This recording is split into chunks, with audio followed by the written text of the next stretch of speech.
menangkap dua pelaku pembunuhan.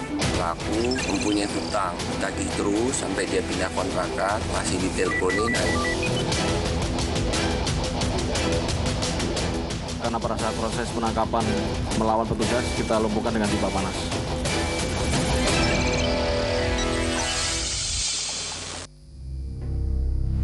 Kasus hutang piutang kerap kali jadi masalah pemicu kejahatan.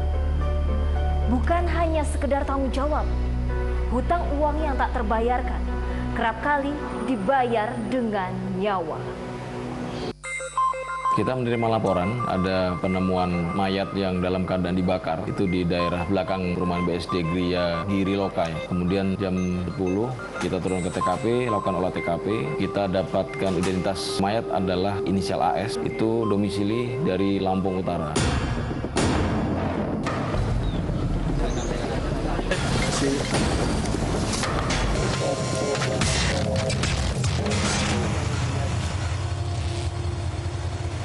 Pada saat itu kita temukan mayat ini dalam kondisi ada luka trauma benturan di kepala bagian belakang, kemudian di bagian lebam di bagian wajah, kemudian luka robek di bagian kepala, ada beberapa luka robek. Kita temukan mayat tersebut sudah dalam kondisi terbakar, tapi tidak sepenuhnya hangus. Terbakar dibuang di belakang perumahan Giriloka BSD.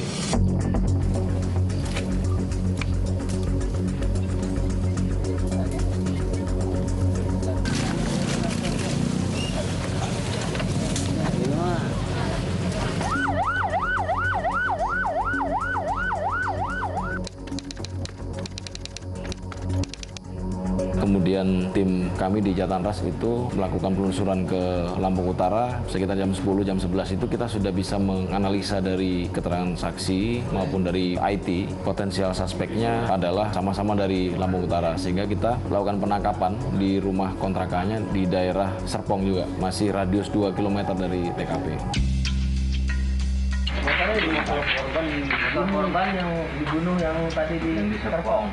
Ini pelakunya udah ketangkap. Sama-sama kamu ninggalin motornya? Sama si Iya. bareng mayat? Enggak? Enggak. Hah? Enggak. Motor dulu tinggalin? Apa? Hah? Setelah aku buang tadi itu.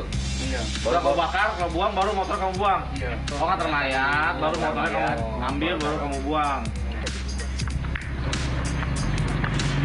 Betul, ambil itu. Masuk. Maju.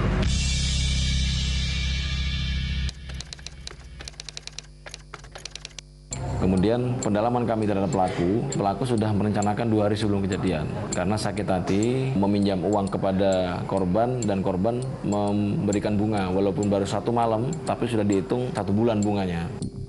Siapa yang merencanakan pembunuhan terhadap korban? Kamu. Kenapa alasan kamu tuh menghilangkan nyawa orang?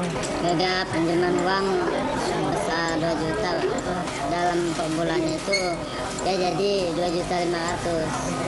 Nah, karena saya takut dia jadi nambah banyak uang itu baru sehari, kebetulan saya ada duit, saya balikin 2.250.000. Terus kayaknya dia nggak terima dia itu. Kamu diteleponin terus? Ya, kesel saya.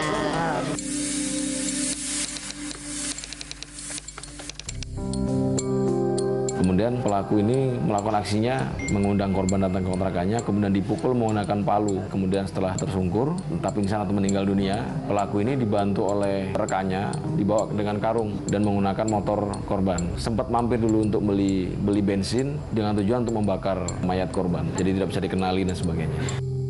Cara kerja kamu untuk menghabiskan nyawa orang ini temanmu sendiri nih? Ya, kebetulan dia mau main ke kontrakan sebenarnya.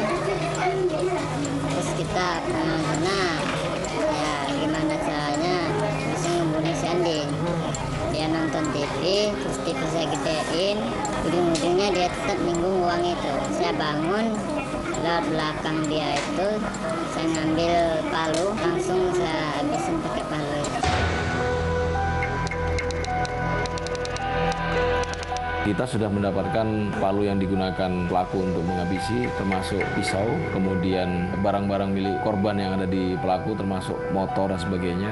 Terus tadi pagi sudah langsung mengamankan korden dan barang-barang yang diduga terdapat darah korban di kontrakan pelaku.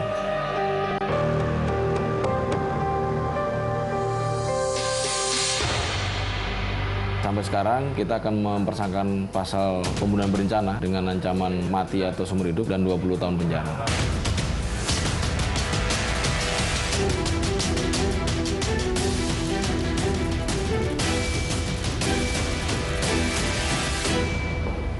Penangkapan kasus pembunuhan sadis di Serpong tadi menjadi pembuktian. Sepandai apapun pelaku melarikan diri pasti akan tertangkap juga. Kasus lalai dalam pembayaran hutang tidak menjadi alasan untuk seseorang melakukan tindak kejahatan. Terlepas dari fakta baru terkait identitas korban yang ternyata merupakan DPO kepolisian, tidak akan mengubah status hukum pelaku kejahatan. Ingat, segala tindak tanduk Anda pasti ada akibatnya.